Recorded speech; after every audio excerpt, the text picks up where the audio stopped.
In my comments, there are always a lot of debates on what a director and what a cinematographer do. A lot of people like to tell me I'm wrong and it's the cinematographer that did this or the director that did that and blah blah blah blah blah. So, to clarify, I'm going to tell you exactly how their collaboration works. The director is the author of the film. They're the one telling the story. They are the creative head of the film, and every decision comes down to them and how they want to tell the story. But movies are a visual storytelling art form. Their story is being told through a series of images, and the cinematographer is responsible for crafting those images. So if the director tells stories with images and the cinematographer crafts images, whose image is it really? Who's the real author of the images that we see on screen? Truth is, it depends. It's a lot more complicated than just one person being the author of the visuals. Think of it like this.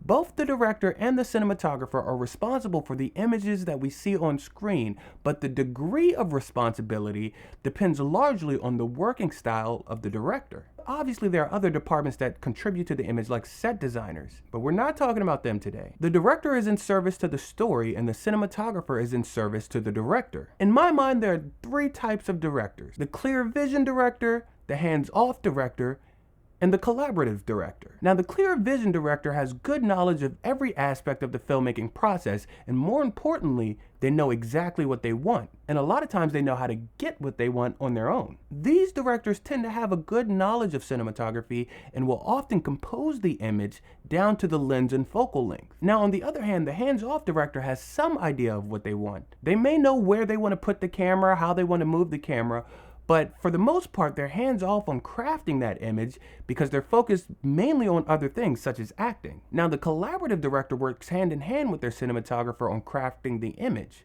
In most cases, this is the most ideal way for a cinematographer to work. But none of these ways of working is wrong. How you work is how you work as a director. Whatever you feel comfortable with is the way that you will go. And that's because the director is the storyteller. The director is in service to the story, and the cinematographer is in service to the director. Take Steven Spielberg, for instance. He's often cited a love of composition, and he sometimes works in storyboards or previs, or sometimes even going off the top of his head. But no matter how he plans his images, he always composes them and plans out the movement himself, all the way down to the focal length. For me, directing is camera work, and so I'm very on the front line of that. I've got to set up the shot, I've got to block the actors, choreograph the movement of the scene, bring the camera into the choreography, figure out when the camera stops, how it moves, how far it moves, what the composition is. So I've always got my eye on the lens, and that's what I do. I even pick the lens I want. He's going to shoot at that, you know, I would say with about a 50 mil. Now, sometimes the way a director works can change from film to film. Martin Scorsese can be very controlling of his images, and he can be very collaborative with his images. Here's Robert Richardson on working with Scorsese. It's not collaborative with Marty. He goes, "Bob, I got your notes. I have not looked at them, nor will I ever look at them.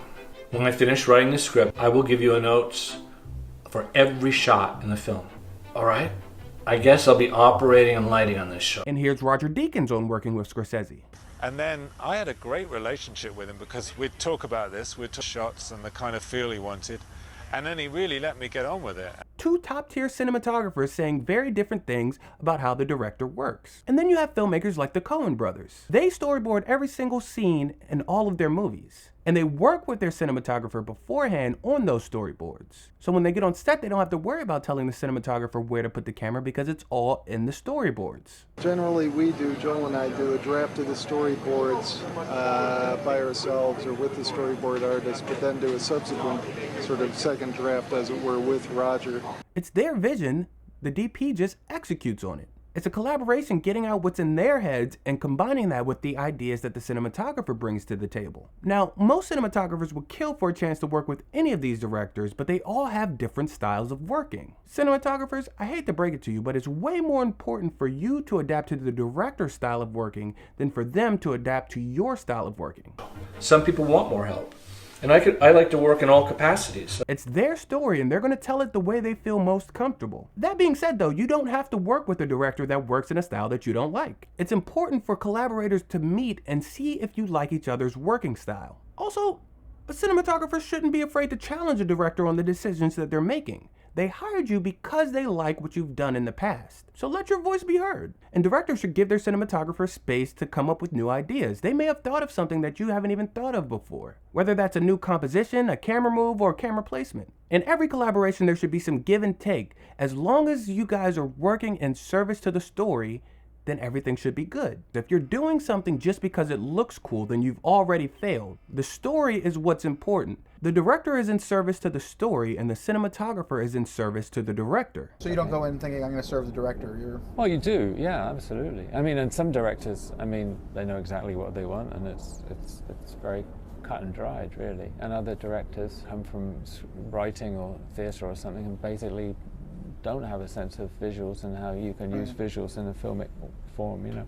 Now, I'm leaving out a major part of cinematography, and that's lighting. Lighting is a big part of composition, and the cinematographer's main job above everything else is to light an image. Even if a director composes the image themselves, they don't have full control over it. Most cinematographers have free reign over the lighting within the discussed parameters between you and the director. Images are nothing without lighting. It's what we notice first about an image, even subconsciously. But keep in mind, just because a filmmaker fits into one category doesn't mean they're not collaborative. You can have a very clear vision and still be collaborative. It's a spectrum. Some directors are focused on every single part of the filmmaking process. Quentin Tarantino likes to compose every image himself, but he also likes to collaborate with his cinematographer and come up with something that he hadn't even thought of before. But he's also 100% focused on the acting and what's going on in front of the camera. You also have filmmakers like Stanley Kubrick and Alfred Hitchcock who are very controlling over every aspect of the filmmaking process, especially Stanley Kubrick.